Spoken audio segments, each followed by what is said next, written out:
kakhulu namhlanje angedwa ke studio namhlanje sila eMtubatuba uzothi mayifika uNgqongqoshe asichazele ukuthi ingani sila eMtubatuba namhlanje kodwa njengoba ngila nje ngihamba naye umfowethu uShenge uManqoba awubabingelele emakhaya bekuzwe ukuthi ukhona ngiyabonga mphathi ngethuba igama lami nguManqoba waButhelezi ngisuka kweZulu Olundi kodwa ngokusebenza ngikhona ngapha eMkhanya kude ngiyabonga bingelele kubaphathi bami engihamba nabo abe district nabesikhungo sethu CHC ngiyabonga uyayizwa lensizwa ibingelela ngisho abaphathi ifuna iraise ifuna ukukhulelwa imali ngokusheshsha hayi ke nasambi futhi sodwa ukhona ke nodokotela uMesuli Mkhwanazi naye sazosho ukuthi ke yini azosixoxela ngayo kodwa usabingelela nje kwamanje ngokuyithoba mphathi igama lami nguMesuli kaMkhwanazi eMtubatuba kulo lelizwe esikulo awuzwa ke ngisebenza emseleni ke esibhedlela ngicela ukuthi ngibelele nabaphathi njengoba umfowethu kade ebingelelile nje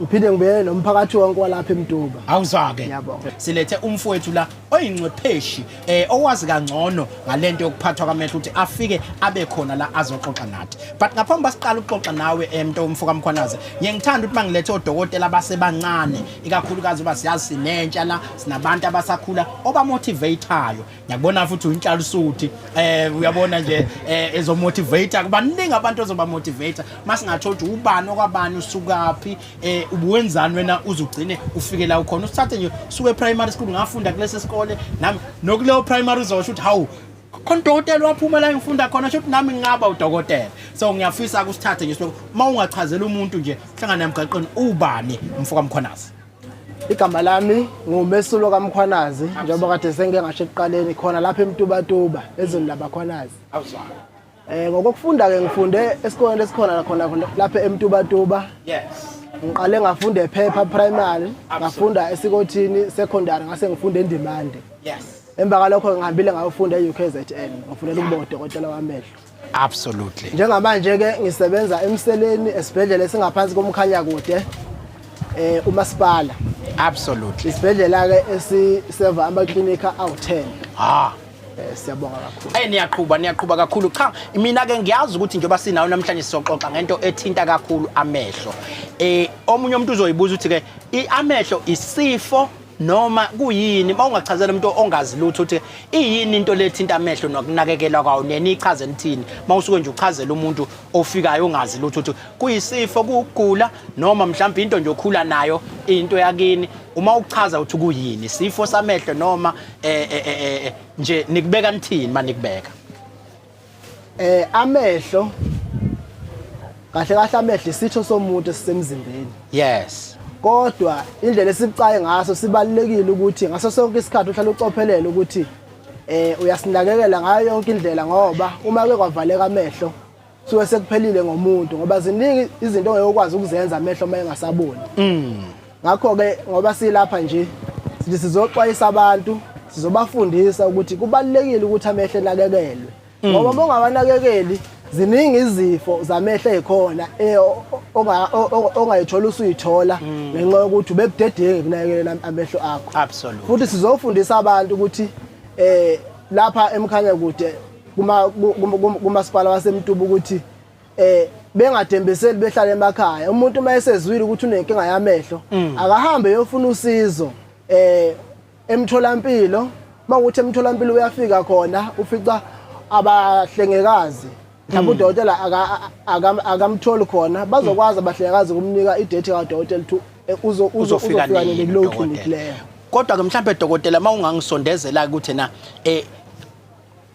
iziphi izinto ezijwayele ukwenza ukuthi umuntu amehlo akhe egcine engasaboni na ukuthi ke singagwema kanjani ukuthi ke ungabe sabona umuntu okokuqala nje kubaleke kakhulu njengoba sengisebenzile nje iminyaka engaphezulu kweyisithupha ngeke ngabuka ukuthi lapha emphakathini wakithi abantu abanalo ulwazi lokuthi amehlo akudingi ukuthi eze bebhlungu phambi kokuthi uhambe uye ekliniki kodwa kudingeka ukuthi njalo emva kweminyaka emibili uhamba amehlo akho uyowahlola uwabone ukuthi ngaba sasebenza ngendlela noma cha yes imbangela yokuqala yenza abantu ukuthi bengaboni ukuthi amehlo abawahloli balinde ukuthi eze gule eqala mase behamba bewahlola okwesibili kokunye ukusebenzisa lokho okuthiwa yini ukubhema ugwayi okay ugwayi unomthelelo omubi kakhulu emehlweni ngoba okubhlungu kakhulu ngogwayi amehla akho mayese efile elimaza ugwayi akube kusalapheka.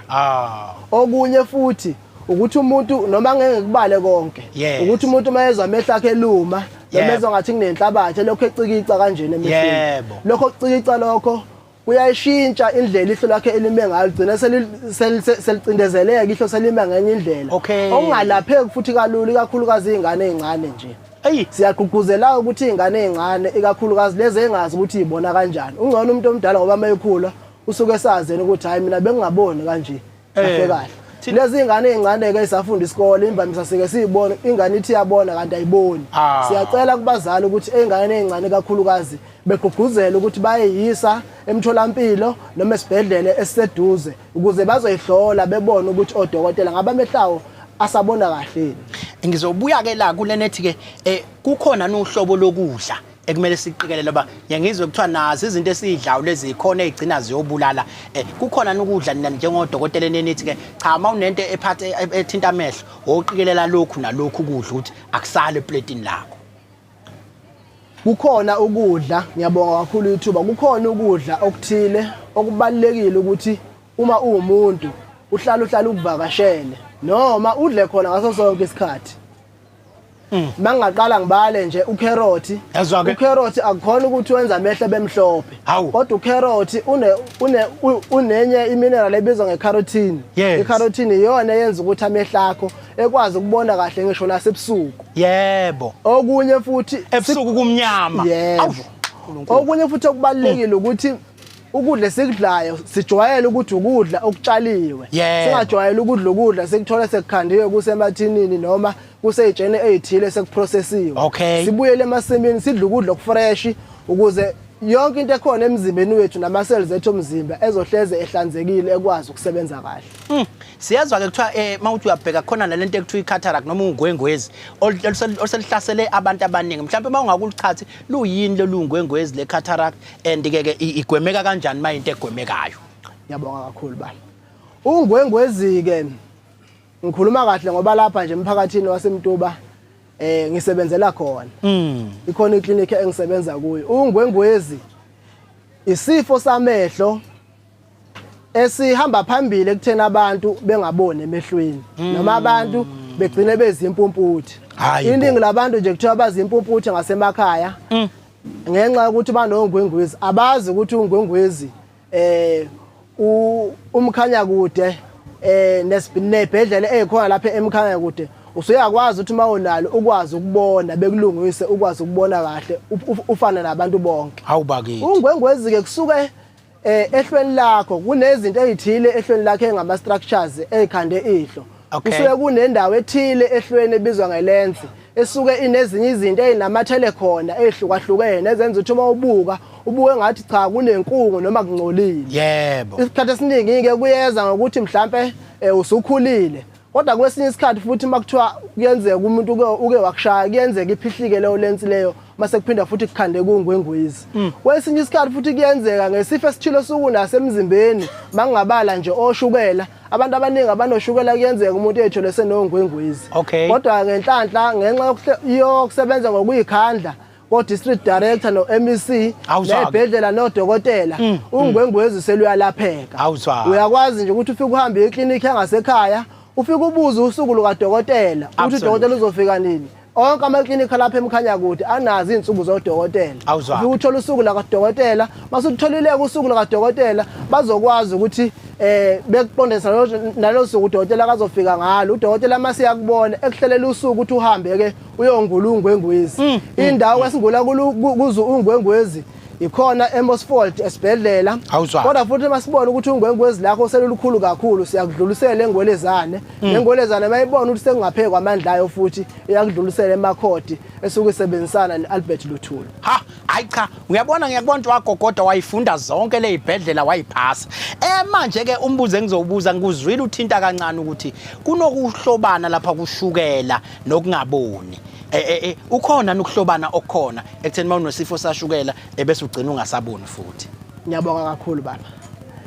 Ushukela uwezinye zezimbangela futhi ezesibili ngoba i-cataract ngeke ngasho ukuthi nje it is a leading cause. Yes. Ushukela ke na ungeze imbangela ezenza ukuthi abantu bengabone emehlweni ngoba ushukela uhlala egazini namehlo nawo ayalidinga igazi ukuthi lihambe lapha phakathi ukuze ama cells angemuva lapha esweni azowuthola umsoco ukuthi masifika isithombe ufike ubone manje ke ushukela la ngoba kusuke kuphazamiseka igazi nje nawo leli gazi lisuke lifike emehlweni nalo lisuke seliphazamisekile ingakho ke lapha emkhanya kude sine program enye sinayo ukuthi wonke umuntu esimbonayo siyamhlola ukuthi mayenoshukela ushukela wakhe akalimazi namehlo mase simnika idate ukuthi ebuye emva kweinsuku emva kwenyanga ezisithupha sizomhlola futhi ngoba sibanakekela ukuthi ngabe ushukela namanje akalimazi futhi emehlweni ilokho nje baba bengakubeka yini ke okumele umuntu onesifo lesashukela ayigweme noma ayenze ukuze amehlo engagcine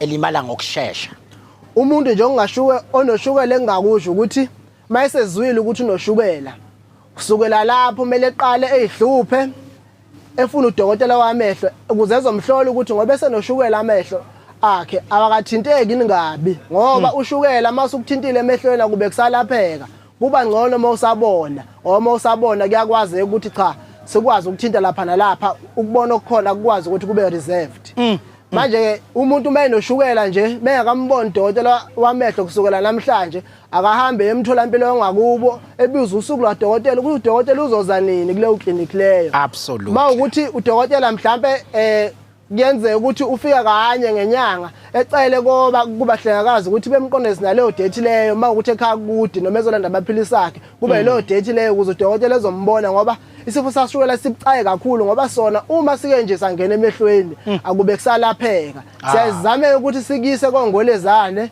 nako makhodi kodwa nakhona basuke sebezama ukuthi ukubona kwakho lokho okukhona ukwazi ukugcineka kodwa kusuke kungasabuyiseleke emuva akufani nongwengwezi ngoba ungwengwezi umuntu ubuye ebone njengengane encane awusuka madoda ake sibonga kakhulu sikhumbuze ekhaya ukuthi igama lohlelo i-KZNHealthChatDotGov.za uhlelo lethu loMnyango wezeMpilo la KwaZulu-Natali oshaya uhlelo intokozo kwamaphisa silishaya bukhoma ke namhlanje sila eMfekaye uyakwazi ke eMfekaye mawusemtubatuba khona indawo lapho kwakudanswa kakhulu kuyo la eMtubatuba babedansa abantu bakhona besuka le mabesuka le emakhaya ngakithi bethi hey abantu lapha badansiswa kemnyovu kuthiwa kuyadanswa leyo ndawo ngeke ngisho ngegama uba ayikhokhile la kodwa nje babedansa eMtubatuba ubona kuyadansa eMtubatuba cha ake ngibuyeleke lapha na ke yiziphi ke impawu ngacha nazi impawu zokuthi umuntu abone ukuthi cha usenayo ingxaki yamehlo manje ngenhlanhla ke vele phela ubona sekulivinda izinto okuyuphawu lelo libonakala kodwa ke yiziphi eniyenzisho ukhona omnye uthi ayamphatha odakazi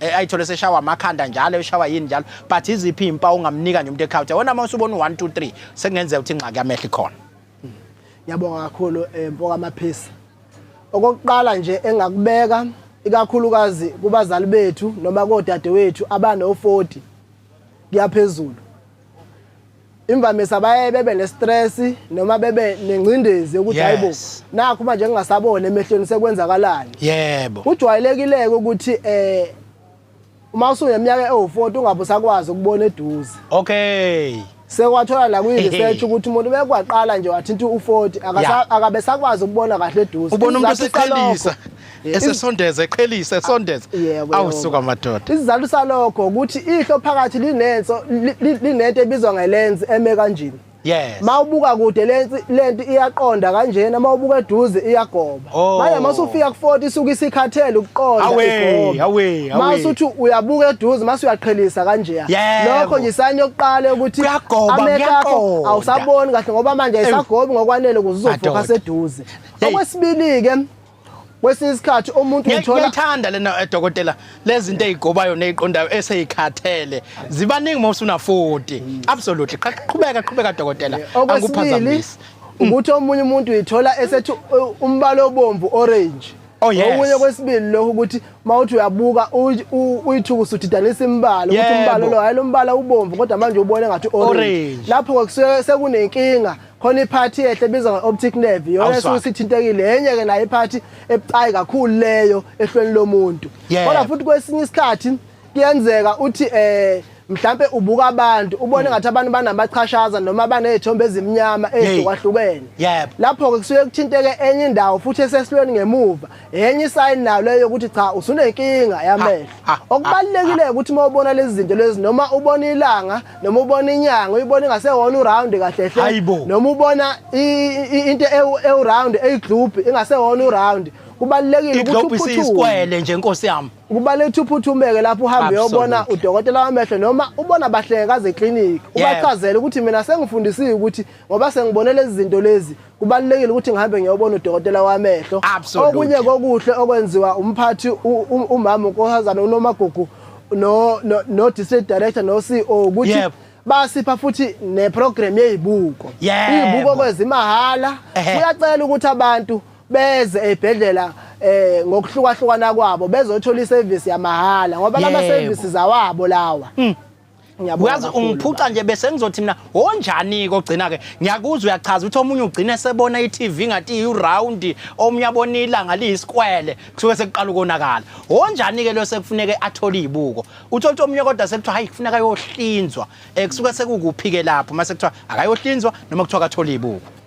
inkinga ke mfoka amabusa emaphisa zamehlo zihlukahlukene absolutely njengoba ngike ngasho nje ukuthi nekashukela kuyenzeka ukuthi ube noshukela kodwa manje uthola ukuthi izibuko isengakusiza ngenxa ukuthi vela amehlo akhe ebevele engaboni wena ungaboni ukuthi awaboni kanjalo nongwengwezi kuyenzeka ube nalo oluthola ukuthi mawugqoka izibuko ubona kuba ngconywana ngenxa ukuthi amehlo akhe bengasaboni kodwa wena ubungazi ukuthi awasaboni absolutely ingakho kubalekile nje ukuthi noma umuntu ihlo lakho uthuke ulivale lilodwa ucompare ukuthi ngaba sabona ngendlela efanayo yona angibuyele embuzweni wakho ke mfoka amaphisi absolutely izibuko zitholwa umuntu osakwazi ukuthi ekwazi ukulapheka ngezibuko yebo njoba ngeke ngabeka nje indaba yongwengwezi kodwa uma inkinga yakho sesibone ukuthi singapheke kwamandla ezibuko siyakwazi ukuthi ke sikise kodokotela abakhulu abazokwazi ukuthi bekusize ngokwesurgery kodwa akuyona into esiyithandayo leyo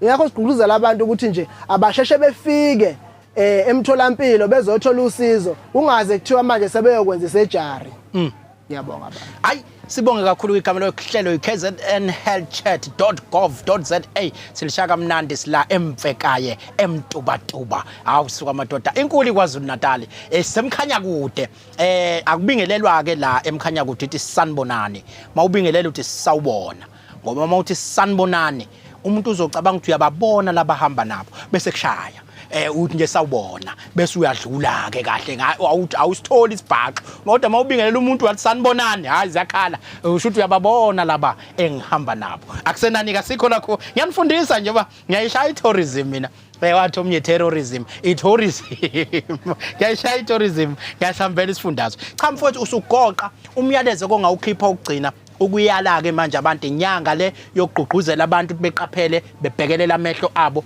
imuphi umlayezo ongawukhipha ubhekise kubantu bakwaZulu-Natali ukhuluma nekwaZulu-Natali manje kahle kahle neSouth Africa yonke ngoba siyawathola nama calls avele eGoli neEastern Cape ayisihluphile manje ilokuthi ayifuna usizo la kwaZulu-Natali bayeza ukuthi odokotela bala kwaZulu-Natali bayakhuluma no nurse bakhona bayakhuluma emsakazweni so ke njengoba usukhuluma nabo ke iwuphi umlayezo ongawukhipha ukuthi ke ake siqikelele lokhu nalokhu ngamehlo mfoka abaphisa sengizoba ngasekugcineni ngicela ukubonga ithuba engilitholile kodwa ke mase ngiyacela ukuthi umphakathini waseMtuba nasemkhanya kude wonke nje neKZN yonke nazo ayiphume ngomningi bayo iyocela usizo noma ngithi iyofuna usizo ngoba lento eyabo le absolutely emtholampilo ehlukahlukene ngoba phela indlela ihamba kanjalo uqala emtholampilo mase uyahamba uye esibhedlela isibhedlela leso suke sibonile ukuthi mhlawumbe engapheke kwabo siyakudlula sikise esibhedlela esikhulu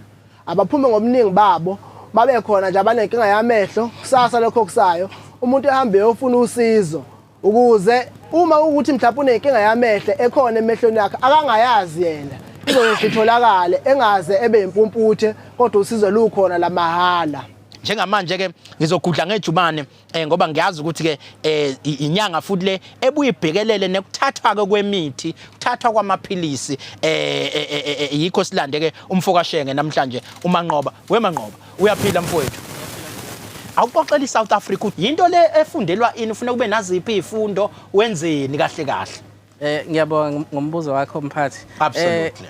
Mangabe ufuna ukufundela ukuba usokhemisi izifundo oyithathayo uthatha lezi ezumkhakha wakaScience.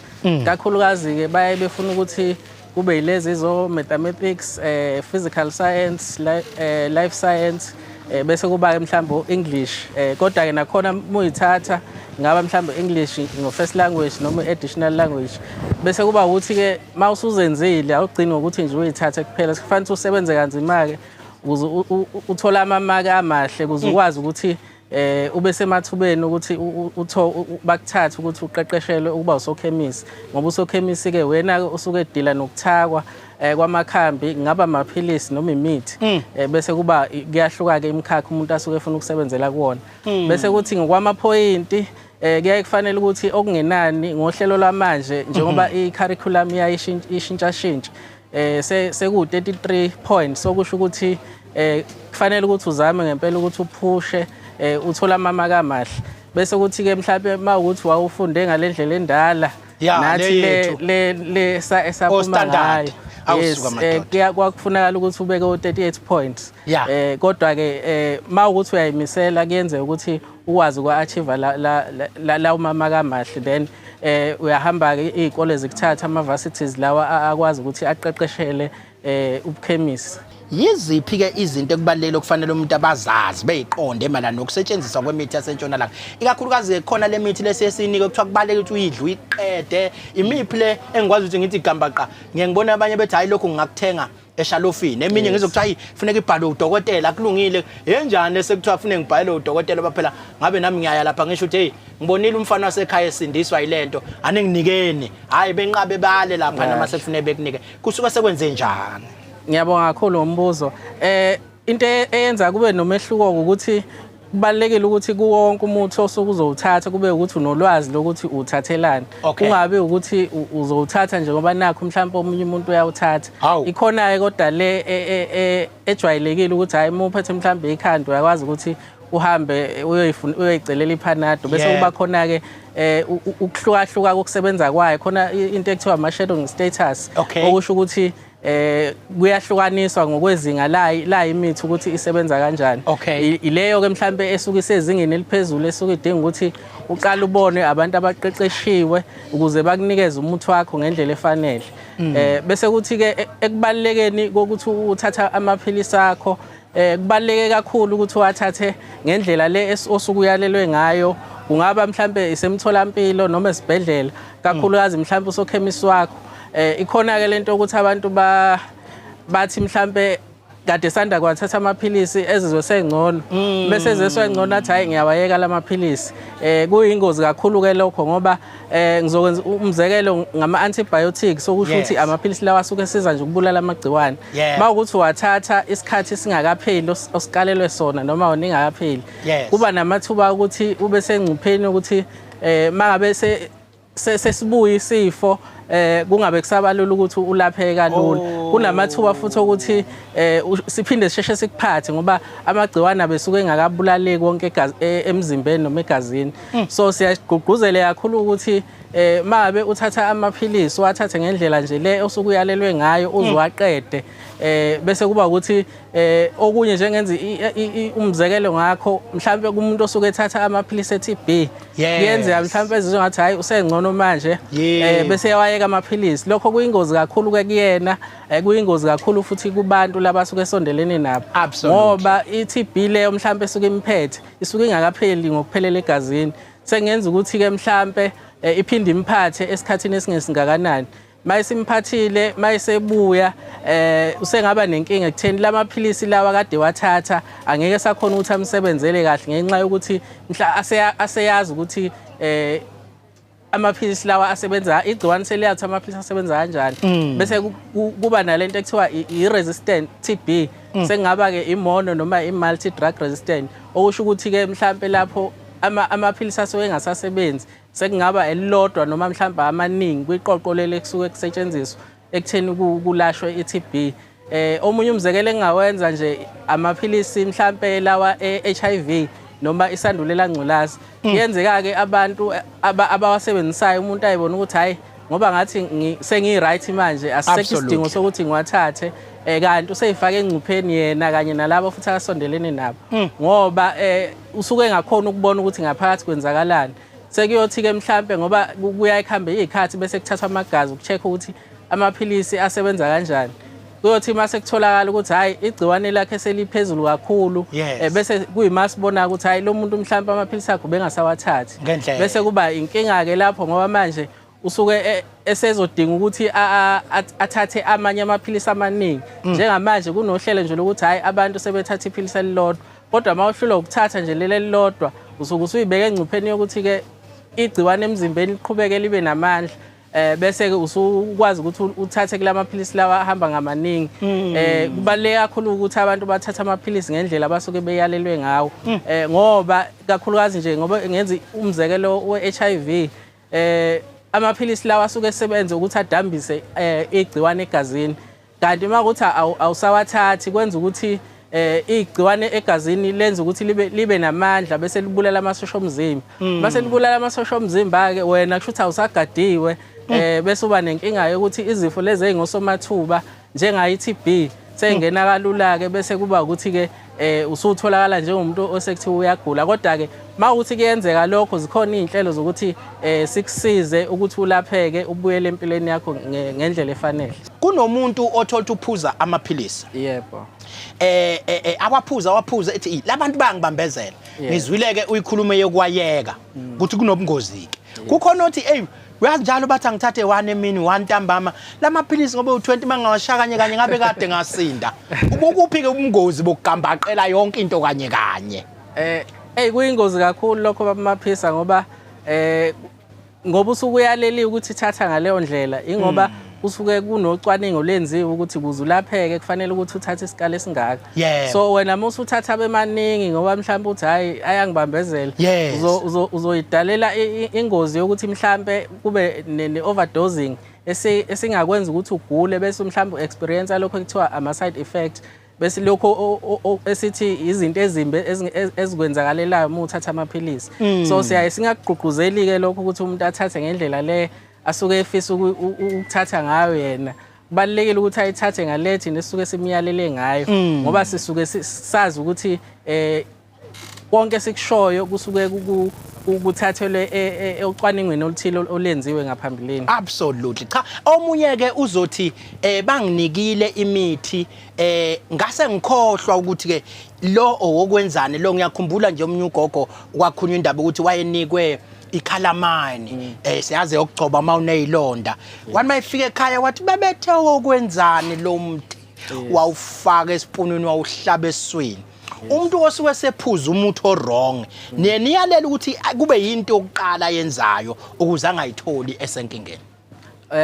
Ngiyabonga bamaphisa kulokho ngicabanga ukuthi siyayizame kakhulu ukuqikelela ukuthi kuma instructions noma ama directions esuke noma imiyalelo esuke sinikeza iziguli kuba ngecacile nanokuthi ichazeleka kahle ezigulwini kangangokuthi indlela kukhona lokho esithi ama label esikusebenzisayo kuyayihlukahlukana khona lokho kumhlophe khona kujwayele ukuthi kusetshenziswe kwizinto lezi ezemlonyeni kube khona mhlambe lokho ngathi kubomvu khona izinto mhlambe ezingayemlonyeni mhlambe ezisetshenziswa emzimbeni kanjalo mhlambe kunye umbala ophuzi ngaleso sikhathi ke mangabe sesimchazela umuntu siyasiqikelela ukuthi uzwile siyamnika ithuba lokuthi achaza ukuthi uzwile ngempela yini simbuza ukuthi wathatha bekade ngithi akawathathe kanjani awachazeke ngendlela yakhona phezulu kwalokho kukhona okunye sikusebenzisayo into ekuthiwa ama warning labels okusho ukuthi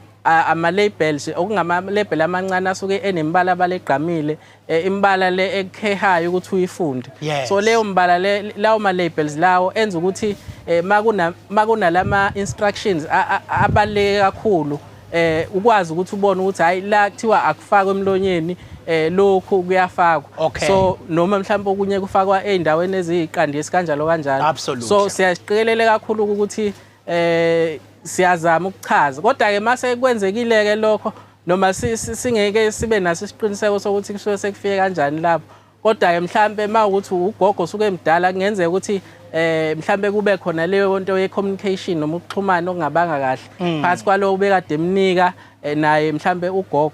Kodwa ke mawukuthi kakhulukazi sisuke sizogogo siyayigcizelele kubona ukuthi mhlambe ukuze mayifika ekhaya angakhohlwa acela umuntu lo mhlambe omzukulu noma osekhaya amfundele ngoba sisuke sibhalile wonke ama directions noma ukuthi amaphilisi athathwa kanjani. Bese kuthi ke sengaba ukuthi mase kwenzekile lokho umuntu esethathe umuthi wrong kubalekile ukuthi asheshe ayobika emtholampilo oseduze nasekhaya ngaba ukuthi mhlambe iclinic noma isibhedlela then ukuze kuzokwazi ukuthi asizakale into eyenziwayo ke uyaye athathwa ama test ukucheck ukuthi ngaphakathi akukho enokonakele kuma organs ngoba iwona abalekile anjengesibindi izinso kanjalo so uyayithatha kwama test ukucheck ukuthi khona yini okonakele makukhona kungakanani bese kuthi mhlambe mayefika futhi emtholampilo noma esibhedlela kubalekile ukuthi afike asho ukuthi iziphi izinto mhlambe asezi experience abengajwayele ukuzi experience ngenxa ukuthi usethathe lo muthi lo mayese kwazile ukuchaza kanjalo kuyabeke eselashwa kulawo ma symptoms lawo asuke eqhamuka nawo ukuthi hayi nakho mina kade ngiphuze lo muthi lo kwase kwenzeka ukuthi bese ke elashwa ngendlela yakhona. Kodwa ke into engajwayelekile ukuthi yenzeke leyo kodwa ke liqhoshwa libhekile mawukuthi kuyenzeka kuyaye kube khona indlela zokuthi umuntu lo wasizakala. Kunalento ekuthiwa i-expiry date. Kubaleke ngani abantu bayibheke mawukuthi umuntu usethe uyabhekwa thothi uyiphuzile umuthi one-expiry date yini ekufuneka yenze? Yes. Ngiyabonga kakhulu. Ku-expiry date ngokwencazelo yakhona ithi usuku la noma isikhathi la ekusuke kungasafanele ukuthi umuthi othile usetshenziswe khona. So kubalekile ukuthi wonke umuntu osuke ethola amaphilisi noma imithi ayibuke leyo expiry date.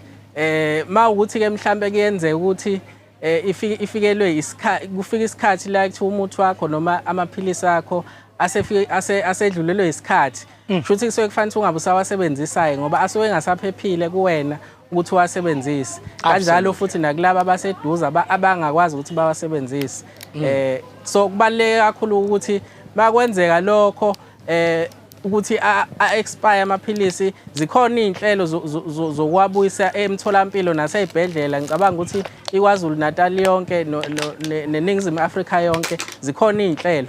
Into ebalekile ukuthi makwenzeka nje expire ungaya eclinic ufike usho ukuthi hayi nawo amaphilisi ami nawo umuthi wami expire ngizobuyisa bazofike bawamukele bawuthathe ngendlela yakhona ngoba ke enye into ebaleke kakhulu ukuthi imithi misi expire noma isiyonakele noma sidlulele isikhathi singathi hayi lo muthi usu expire ngizowuthatha ngiyolahla emgqonyeni noma ngiyolahla mhlambe kusink noma etoilet ngoba ikhona indlela ephephile yokuthi imithi noma amaphilisi kulahle.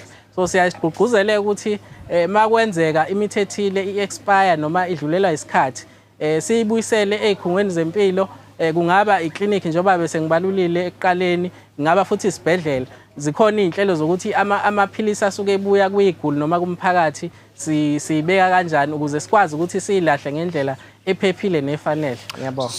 Siyazi ukuthi ke kade kune graduation maduze nje lapha ya eDurban nalapho esibone khona abantu begqeka imiyeko weyabo bembahle bese bancane nangu nodade wethu ke la siyambona ube khona lapha ya kodwa awuqala usibingelele usixoxele na uthi ubani wakuphi ufundephi kwasha kwacima ubani esikhuluma naye njengamanje? Sawubona baba Maphisa. Igama lami nguNomagugu la ngelihle wakwaMavundla. Absolutely. Oqhamuka endaweni yakwaHlabisa empembeni kodwa ozalelwe oPhaphazi. KoSumdletshe. Yes. Umsindazwe. Bese kuthi empembeni inkosi yami ubaba uHlabisa. Awusuka madoda. Ngokuwa kaHlabisa ke ngafunda khona. Kahlabisa ngafunda eNqubeko Primary School. Yes. Ngaqhubeka ngaya kwaSomfula. Yes. High School. Ngase ngiyaqhubeka ke ngoba kade si graduate nje izolo. Yes. Ngifunde ecollege yamanesi kuthiwa iKZNHealth. Yes. Kodwa ecampusini yaseNgwelezane esempangeni phansi kweKingcetshwane. Awuzwake kusho ukuthi nje untsonse wasempangeni manje. Hayi sengwakahlabisa manje ngoba sengiyele ekhaya. Absolutely. Phela kuthi umuntu uqala ukuba untsonse eTheshari. La avuka khona akaphaphameke amehla avuleka bemakhulu. Siyabonga kakhulu. Awukuthathe mina ungibeke esithombeni ke ngoba ufunda nje. Yini eyayidingakele ukuze ungene la ekolishi lokufundela ubunesi? Yini eyidingeke usithathe nje usibeke esithombeni ba baningi abasekhaya abafisayo uba amanesi. Khona nje enye iadvert adiphumile maduze isho konke kufuneka amanesi azofunda. Kodwa sabona ku-apply inqwabe abantu abanye bebuza nathi. Omnye ethi hawu mina ngathola ama-point awu9 kodwa ngiyafuna ukuba yinesi. Yini eyidingeke ukuze umuntu engagcine mhlawumbe ayithole eseba unesi omuhle njengawe? Oh okay, siyabonga baba Maphisi. Lapha mangabe sizofunda ufundela ubunesi ekolishi baye badinge umuntu ono grade 12. Ofunde wenza physical science, absolutely, wenza i-maths noma i-mathematics literacy. Bese afunde nesingisi ngaphezulu. Okay. Ama-point akhona kuyaye kuba ama-point awu-26 kuyaphezulu. Mina lona 9 nje kusho ukuthi ngeke asondele nokusondela. Yona nani bamaphisa sesingathi akabuyele nje esikoleni ayoqala kabusha. Athi ukwengeza ama-point akhe. Mina ngifunde iminyaka ewu4 kodwa ngifunde iminyaka ewu4 oku-R425. Ngoba ufeyila mhlambe noma vele kuyiminyaka ewu4. Ibu4 iprogram le esiphumile manje. Absolutely uphuma umatron phela lapho.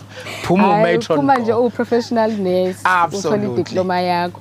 Kodwa manje iminyaka isimthathu ke le post babayisho ukuthi ke yaphuma. Okay. Yeso ku-R171. Siyabaqoqumezela kakhulu emakhaya ukuthi abantwana abafundile ngoba sinesikhathi ke manje ukuthi sisebenzisa amafoni asisaye emaposini uma ngabe siyo-apply noma uyobuza okhona ngasekhaya uyayungene nje kuyifoni yakho u-apply online iyashesha ke nokutshela futhi mangabe kungathi ngoba ubekile nje indaba yama-point awu9 iyasho impela ibhale ngembala ebomvu ukuthi hayi yakhe ama-point ngathi mancane. Bakithi ithi wena cha but uvela ugajwe nje umshini kungakangeni nomuntu ungathi usalindile ukuthi mhlawumbe basazongiphendula. Manje dadewethu ngiyengithande mangithola umuntu osemusha njengawe ngoba singena la ku social media thina ke esisebenza ngabantu beindaba ne-communication la esifundazweni uMnyango wezeMpilo kuningi ukungena kwabantu bekhala bethi ayi lolu hlobo lwamanesi lwamanje sebayasithuka bayachofoza amafoni ngiyagula ngiphethwe izinhlungu abafune kusithinta manje ke wena njengenesi eliseyingane elisalisha yini oyithembisa abantu bakwaZulu-Natali ukuthi cha mina nakho engizofike indlela engizofike ngiyiphathe ngayo njengoba sekuleSimo sokuthi ngiyinesi nami? Ngiyabonga baba Maphisi. Emphakathini wangakithi ngiyathembisa ukuthi ngizoba unesi ozoyithanda iguli ngibahloniphe bazolingana. Asizukusho ukuthi hayi ngoba saqhamuka baba Maphisa manje ngoba ngathi ugqoke okusasudanyana bese ngithi lo ongayigqokile bese ngithi mhlambe yena ngizomyeka. Siyathembisa bese ngizofela isudi nje bakwithi. Cha nizolingana nje baba Maphisa uzukumdlula yena uthi uye ngaphambili. Nezwileke bakwethu manje akahlabisa esibhedlela kunengane ke graduateile ayifuni isudi wafuka ugqoka isudi ngathi ke ikhipha ngesa. Nokuthi nje baba Maphisa sinokuthi siyabuyisela emphakathini ngoba ngesikhathi sifunda asifundi ngonodoli siyasifunde khona esibhedlela kakhulu. So sinokuthi basithembile kakhulukazi ngibona abantu abasebathe ukukhulu angazi noma kusuke kwenziwa ukuthi bangabazali baye basize bathi hayi ingane yami kuzolunga ngoba nabo bayazi ukuthi ezaba ingane ziyafunda la ikhona bayazi futhi ziyabasiza bayabasiza abantu abadala la basuke bekhona. Cha mina ke okunye ngifuna ukubuza kuwe kubaleke ngani ukuthi kube nenhlonipho phakathi kwakho njengenesi naye ogulayo ngoba nabo phela amanesi nje bayawathuka bayawacofula nje amanye ayasho ukuthi hey mina ngithi ngifika nje umuntu ngithi ngiyamfunza eksene bengiphimisela ngithi ngiyakhuluma ngithuke kubaleke ngani ukuthi kube nalenhlonipho ewu2 way phakathi kukanesi nawe ke futhi naye futhi ogulayo yini ebalekile? Baba Maphisa inhlonipho ikabili ngoba usushilo nje. Kakhulukazi uma ngabe sikhule emakhaya sikhuliswa ngayo vele inhlonipho. Uma ngabe esefikile ke umuntu esibhedlela, uma ngabe uqale wamhlonipha vele naye usezokunika inhlonipho. Kodwa futhi ngesizathu sokuthi ke umuntu usuke ephathekile noma ngabe egula, sifundisekile ukuthi umuntu ogula umphatha kanjani. Ngeke ukuthi ngoba nakho Baba Maphisa namhlanje uphathwa yikhanda kakhulu waseyakuthuka bese nawe ubuyisela kanjalo. Ukuthi umqondise nje ukuthi cha baba ngiyabona ukuthi impela ngathi uphatheke kabi. Kodwa kumele nami ungihloniphe ukuze nami ngikunikeze inhlonipho efanele kube nginikeze yona. Leli thuba sesizothatha ukwamukela ke uNgqongqoshe wethu esengenile la ngaphakathi. Siyakwemukela Ngqongqoshe, sikubingelele bakhala abantu bathi hey sikhumbula uNgqongqoshe manje nalo uhlelo liyophela engekho abazizwa kahle. Siyakwemukela Ngqongqoshe la emoyeni njengamanje esawona.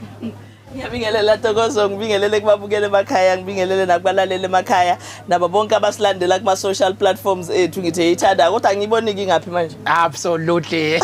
Namhlanje uyabona nawufika ugijima kuba kanje ugijima. Sinengxaki encane la ngithi sila empekaya namhlanje emtubatuba. Sinenkinga ke network la esikhona sithe baqhuma nje ubuqhakaqhaka into eziningi nezincingo asikwazi ukuyithola okuningi asikwazi ukuthola kodwa luzofika uhlelo ekhaya kumnyama kubomvu. Namhlanje ke izolo Ngqongqoshe sikubonile lapha yana na ugqoka imiyezane uyabona ke uma usugqokile nawe kuvele kucaca ukuthi ifundiswa zangempela leza into abantu bokudlala kodwa besibonke benethwesa amanesi ethu asemasha imiyezane yawo mhlambe ukusithatha nje usibeke ibithini into yayizolo kodwa ke ngizokunika ithuba lokuphefumula nje kancane ngoba ube sasichazela udadewethu lapha ukuthi ngoba yena njengenesi elishacekeke ube sathembisa ke lapha eshaya ifungo Ngqongqoshe ukuthi ke uzobaphatha kanjani abantu ngoba besibuka lento ukuthi na Ngqongqoshe kukuningi ukukhala ikakhulukazi ngamanesi asemasha ukuthi engazi ukuthi wona sefika ishintsha lento asevele abathuke nje akwesinye isikhathi iguli lezi kodwa ke yize noma sikhale sigcizelela kulolu hlelo ukuthi akusiwo bonke amanesi onayo kodwa ke sekuyileyo nhleshanyana nje ube sasitshela ukuthi uzoyiphatha kanjani njobe eqala nje emusha ceke kade graduate izolo awusipheke dadewethu. Ngibingelele ku-MEC esefikile. Absolutely. Ngoba esekhona ukubuyisela emuva ukubonga okukhulu ngokuthi i-KZNHealth department usizile kakhulu ukuthi sikwazi ukuthi siqhube izifundo zethu sikwazi ukuthi sifunde. Absolutely. Siyathembisa ke MEC ukuthi kuzoba kancane ukusibona lapha ku social media begxeka. Bazowe bafake nje bebonge kuthiwa hayi cha MEC lama graduate lawa dephuma nje manje hayi cha basiphatha kahle izibhedlela bayasifundisa ngoba kubaleke kakhulu abantu bethu bayadinga ukuthi baqoqomezeleke ukuthi sivikele izifo okokuqala asisho kodwa futhi ukuthi mangabe sesikhona isifo ukuthi cha ke wena usuzova siyazi ukuthi akhona amaphilisi ayenza ukuthi noma ngabe isifo sesikhona ukuze impilo iqhubeke ukwazi ukuthi uphile isikhathi esithe ukuba sidanyana ukunokuthi mangabe ngeke amaphilisi imphakathi yethu nje sizoyinakekela kakhulu. Uyabona ke Ngqongqoshe ukhipha uketshezi kulokhu khiphe uthi uzothi maye ngibona ngigqoka isudu wenze ngami example akayingeni ukuthi ngoba ugqoka isudu usezoliyeka ikhehla lapho balidabukelwe iskin uthi bonke mase besemehlweni akhe siyalingana siyafana sonke. Ngqongqoshe ke izolo ngibonile ubathwesa imiyezane awusipho bekwenzakalani lapha izolo eThekwini. No asibonge Ntokozo sibingelele nakunegugu kuyajabulisa kakhulu ukuzwa message efana nale ikakhulukazi emntwini omusha ongangaye osanda kuqeda ugraduate. Izolo besi graduate onesi abasha abasanda kuqeda ama diploma idiploma yabo amanye bebeqeda idiploma ka 3 years abanye beqeda idiploma ka 4 years bese kuba khona laba sebekhona vele kwi system akade befunda ke ama diplomas okuyi-improver so bekuyi-graduation nje ebinhle kakhulu kodwa into esiyigcizelele kakhulu yile usinegugu kakhuluma ngayo yokuthi onesi bethu siyabacela ukuthi njengoba bebefunga izolo ngoba uma begraduate abathi nabeqeda ugraduate bese beyasenza isifungo sabo so ukuthi bazoyiphatha kanjani be-honest futhi bazowaphatha kanjani ama-patients so besibagqugquzela siphinde sibakhumbuza ukuthi lesifunga abasenzayo kufuna basikhumbule usuku nosuku ngoba iyona nto ekufuna ibaguide ekuthena ama-patients aphathwa kanjani iyona nto ekufuna ibaguide ukuthi bona beabahlengikazi baphathwa kanjani but besibakhumbuza futhi ukuthi ukuba unesi akuyona i-profession kuphela iphinde ibe i-calling uyabona-ke uma ngabe ukwi-profession eyi-calling awufani nomuntu othi nje ngiyasebenza noma oyikhethele nje ukuba i-accountant mhlambe ngoba ukuba i-accountant uyakwazi ukwenza ngokuthi ubale nje yabona nakwazi maths ukwazi ukubala uyakwazi ukuba i-accountant but ukuze uba unesi noma uba udokotela udinga futhi phezu kokuthi uwazi umsebenzi ube nepassion yabantu so abantu-ke abawonesi bayayidinga ukuthi babe nayo i-calling so that bazoba ne-patience nokuthi abantu bakithi baba-treat-a kanjani. Ngiyajabula nje ukuthi ubekuchazela uSinegugu ukuthi uma ngabe ebona umuntu ubaba omdala lapha khona kufika nawe nesudi yakho ayizuyinaka kakhulu isudi yakho uzoqhubeka kanjani treat ngendlela efana ngoba ilento esiyifunayo kubahlengikazi bethu. Izolo besisho yona leyo nto ukuthi umhlengikazi kufuna a-treat i-patient ngendlela yena angafisa ukutreatwa ngayo mangabe thiwe useyagula noma ngendlela angafisa ugogo wakhe umkhulu wakhe umama nobaba batreatwe ngayo kungathi ngoba thina manje asinayo imali siye esibhedlela sikahulumeni bese sifike siyakhakhabezwa lapha esibhedlela sikahulumeni kanti laba abanemali uma sibabona ezibhedlela ezikhokhayo babizwa ngose no madam good morning sir good morning madam kodwa wena na ukhuluma ufika kuyahla sheshisa ufunani usichithela isikhathi leyo nto singayifuni ke kubahlengikazi bethu size saxoxa nanendaba kaShungami ukuthi awu ayike i-professionalism ayifuni ukuthi na ukhuluma no-patient uyabona so sixoxe zonke lezo zinto. Into engiyithandile futhi kakhulu izolo besina nonesi abadala kunoprofessor uBhengu kunomrs Umsimangu kunoDr Mthembu bonke babahlengikazi aba-experience and who have been nurses for a very long time and bebekhuluma nabahlengikazi ukuthi kuyiphathwa kanjani including indaba ye-uniform ukuthi uma ngabe umhlengikazi ngempela ugqoka kanjani uyagqoka yini iteki noma isneaker na usemsebenzini cha sivumelene ukuthi whether uyi-male nurse noma uyi-nurse yomuntu wesifazane isneaker into engekho professional kubalekile ukuthi abahlengikazi ba-respect i-profession yabo ngendlela abagqoka ngayo ngendlela abayiphatha ngayo nendlela abaphatha ngayo ama-patients ethu. So uhlelo la izolo beluluhle kakhulu ngoba belenza sure ukuthi abahlengikazi bethu abasha while sibanikeza iziqu zabo but bayavuselelwa and bayatshelwa nabo ukuthi yini into ekufuna bayenze. Absolutely. Cha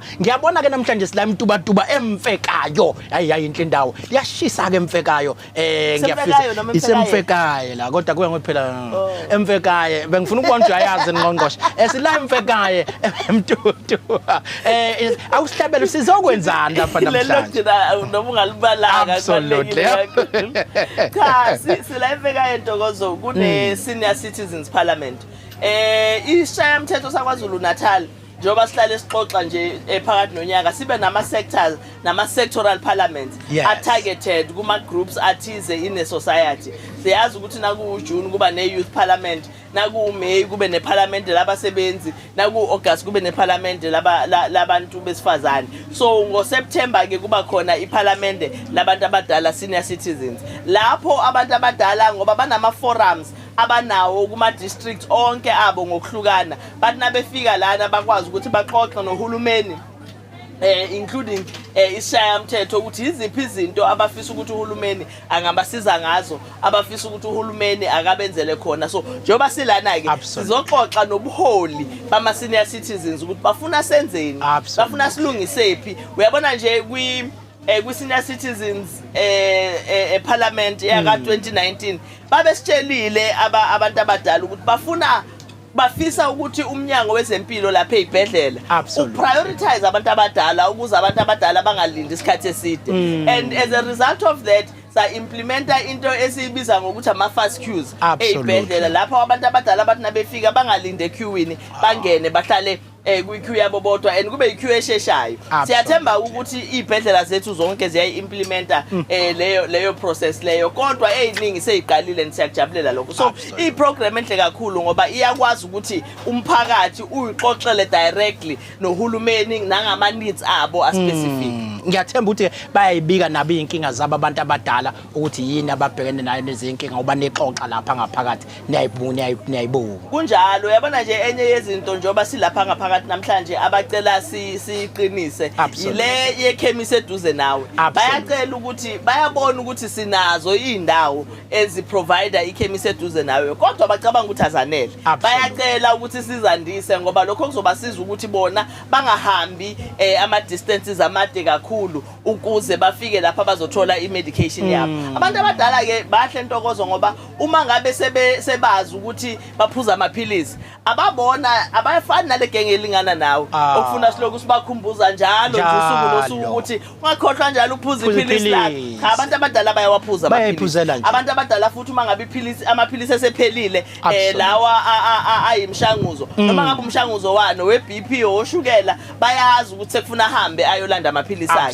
So into ke abayicelayo ukuthi bayacela ukuthi le ikhungu sisondele eduze kwabo khona bazoya kuphela eclinic noma esibhedlela uma ngabe sekufuna beyo assesswa udokotela, kodwa kulo 5 months omunye bavele balande eduzane. So sivumeleke ukuthi sizozama ukubona ukuthi siyakwazi yini ukuzandisa le ikhungu so that bakwazi ukuthi nabo bangahlala equeueini usuku lonke ngoba phela asikho isidingo kwesinye isikhathi sokuyohlala usuku lonke usuke yolanda amaphilisi nje kuphela.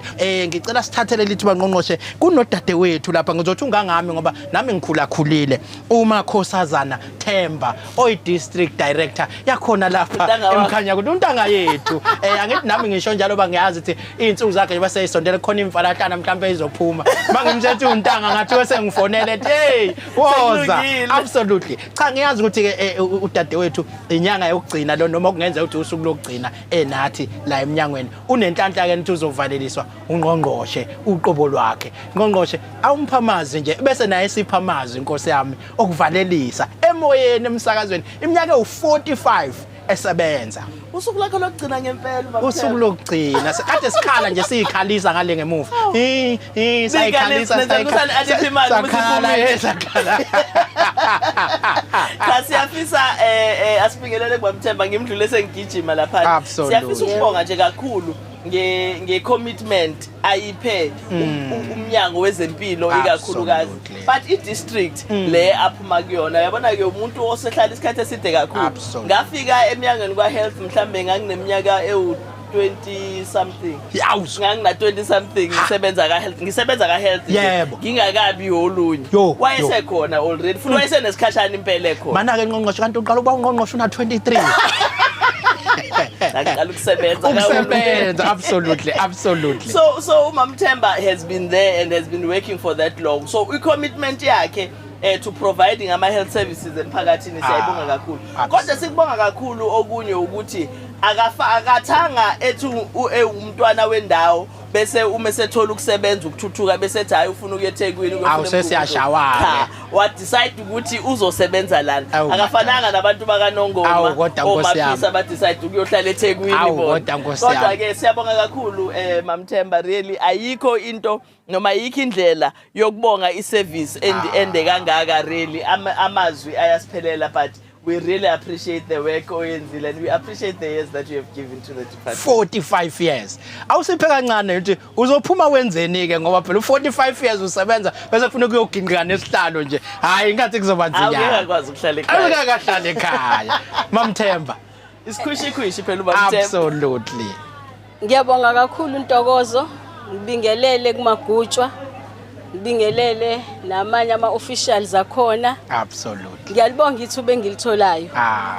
Ngibonga nje okokuqala ukuthi ngathathwa emnyangweni ngiphuma esikoleni ngazosebenza. Mangibheke emuva March 1 1978 ngena kaCeza. Babengakazalwa abaningi la. Ngangacabanga ukuthi leli langa liyafika lizofika. Kodwa engikubonga kakhulu ubuholi engibufice emnyangweni wezempilo. Absolutely. Ngoba ukuba ngificanga lobuholi obebukhona bengeke ngikwazi ukusebenza isikhathi eside kangaka. Absolutely. Engifuna ukukusho kakhulu kwabasalayo, kakhulu ababahlengikazi. Absolutely. Ngicela sikhumbule ukuthi sazonzana. Absolutely. Nokuthi ubani lesimbhekile. Umphakathi usilindile. Umphakathi ngendlela osithanda ngayo ngiyacela nathi sibuyisele kuwona. Kakhulu nokwazi ukuthi ukufunda lokhu kwethu siba amanesi kwaba imali yomphakathi yentela ababeyikhokha. Akekho umzali wayengakwazi ukusifundisa ngendlela esafunda ngayo. So kwabazosala ngicela ukusho ukuthi bakithi asiphumene ema-office. Umphakathi usemphakathini and sibophezele njengalo hulumeni ukuthi sizohambisa ama-services emphakathini. Kodwa okubaluleke kakhulu asihloniphe umphakathi. Sihloniphe ubuholi bonke. Kakhulu thina sisebenze endaweni zasemakhaya, amakhosi ngicela siwazise. Awubakithi. Nomasipala la bekhona ngicela sibazise. Bese sihlonipha thina. Absolutely. Umphakathi ongathi uqhamuka ususikhipha emaphepheni asihloniphi singabasebenzi bezempilo. Absolutely. Impilo njengoba sisho ukuthi sifaka nezingubo ezimhlophe ngoba umsebenzi esiwenzayo useduzane noNkulunkulu uqobo. Futhi senza umsebenzi owawenziwa uJesu esesemhlabeni. Ukuba ubekhona ngabe uyazenzela. So ke asilibambe leli thuba ukuthi uthembe thina ukuthi sizokwenza. Hayi uyaza ukuthi khuluma ingwevu ngempela umuntu osemdala le kulomsebenzi ekwenza. Into emnandi ke kodwa namhlanje uthi semukeline selisha sidedeline selidala. Uyabona nje kuyafa usinegugu uyangena musha ade graduate izolo omdala siyamdedela kodwa ke siyabonga kakhulu ngqongqoshe ngizoshiyela kuwena nje uligoqe kahle kodwa nje nathi siyabonga indlela besebenzisana ngayo sebenzisane kahle kakhulu sikufisela konke okuhle oyifisela kona usuyodla impesheni yakho ngqongqoshe asithole kuwena usuligoqe uhlela isikhathi asisekho ngakuthini. Siyabonga kakhulu Ntokozo kuyangijabulisa nje bengazi ukuthi uMamthembu uyahamba kulonyaka kodwa bese ngikhohliwe ukuthi sekuseduze kangaka sekuvele kufike kube into esha ewala. Siyabonga kakhulu. You know it's not easy ukuthatha u45 years we service ufake into 2 minutes. And ngiyazi ukuthi it's a bitter sweet day uMamthemba njengoba ikhumbula ukuthi waqala nini ngiyakutshela ukuthi kusho ukuthi usuku lonke ifilimi yadlala ekhanda of all the things that she has gone through uhulumeni governments that she has gone through the kind of work eseyenzekile kodwa siyabonga kakhulu ukuthi kuze kufike lesikhathi sinaye engikwaziyo ke onesi abayikhwishi uthi be retire afika ahlala u2 weeks ebese yaqala yabona ukuthi hey ngeke ngifuna ngithola omunye umsebenzi la ngoba akuhlaleke ekhaya akuhlaleke ekhaya uthi usuhlala ekhaya uvela ugugiswe ikona ukuhlala ekhaya so ngiyazi uMamthemba sisazobonana kumaphasishi naye esayibambile siyabonga kakhulu kubalekile by the way as uMnyango wezeMpilo ukuthi experience yabantu abanjengaye nabantu abangangaye sithola indlela yokuthi noma eseretire umuntu esesekhaya sibe nayo indlela yokuthi siphinde siretain siyisebenzise noma singeke sayisebenzisa lapha kade khona previously but akufanele sibadedele nabo bangaqheli kakhulu kuhulumeni ngoba siyabadinga uyabona igenge entsha nje igenge yosinegugu babadinga kakhulu oMamthemba because i-mentorship is very important. Is important empilweni, is important nakuhulumeni. Ezinye izinto engicabanga ukuthi i-mentorship yabo ingasiza ngayo izinto ezingekho tangible ongakwazi ukuyithinta ukuthi a-advise nje ukuthi njengomuntu wesifazane osebenzayo professional kodwa uphinda besekhaya umanage kanjani usimanage kanjani stress sasemsebenzini kwenzeka kanjani njengomhlengikazi noma wenza kanjani as a person ureacta kanjani uma ngabe uthola umuntu eshonele ezandleni zakho for the first time. It's not something okwazi ukuyifunda le esikolweni akekho umuntu oyokufundisa yona but umuntu oseyihambile indlela okwazi ukucathulisa akusebenzise akusize ukuthi udlule so inkinga enkulu esiba nayo ukuthi siyayesikhohle ukuthi abahlengikazi noma ama health workers nabo abantu ayafila like the rest of us so izinto ezisi affectayo ziyaba affecta nabo uyabona nangabe kukhona izinto zomhlaba esigowishayo ngazo nabo bayagowisha by the way and into engaqali namhlanje usagowisha into engaqali namhlanje noma Mthemba babe naso isikhathi sokugowisha nabo uzobe seqala ke sesho ukuthi hayi lokho ngani yami nami ngaye ngafika kukona futhi awufiki kukona kanye ngoba phela impilo yini ngajila nje nakho and this is how I dealt with it so ngiyathemba kakhulu ukuthi uMthemba useke uzothatha ithuba lokuthi aphumule kancane ebese ke siyabuya siyacabanga ukuthi sesingamsebenzisa ngoba sisazomdinga impela eMnyangweni wezeMpilo. Hayi ke usaluso sigoqela naloko uhlelo loNgqongqoshe. No siyabonga kakhulu sibonge nje ukuthi namhlanje sikwazile ukuthi sibe nethuba yalolu hlelo njengoba besichaza ukuthi izolo bekusuku oluhle nolumnandi kakhulu lapho besamukela khona abahlengikazi siyathemba ukuthi nalaba bakhona aba-applyile njengoba se-advertisile for i-intake entsha ezoqala ngonyaka ozayo nakhona nama-bursaries for laba bakhona ngaphakathi kwi-system ukuthi aba-applye nabo bazi-improve ngoba akekho umuntu ozothi manje usemile ekufundeni kubalekile ngaso sonke isikhathi umuntu ahlale ethuthukisa ngoba kusiza wena kusiza nalendlela onakekela ngayo ama-patients akho siyathemba ke ukuthi ngonyaka ozayo siyobe sigraduateisa abahlengikazi abangaphezulu kwale nambe besigraduateisa namhlanje futhi ke kulolu hlelo kuvele kuphoxa sona isikhathi asivalelisi siye sithi kulungile ke bye.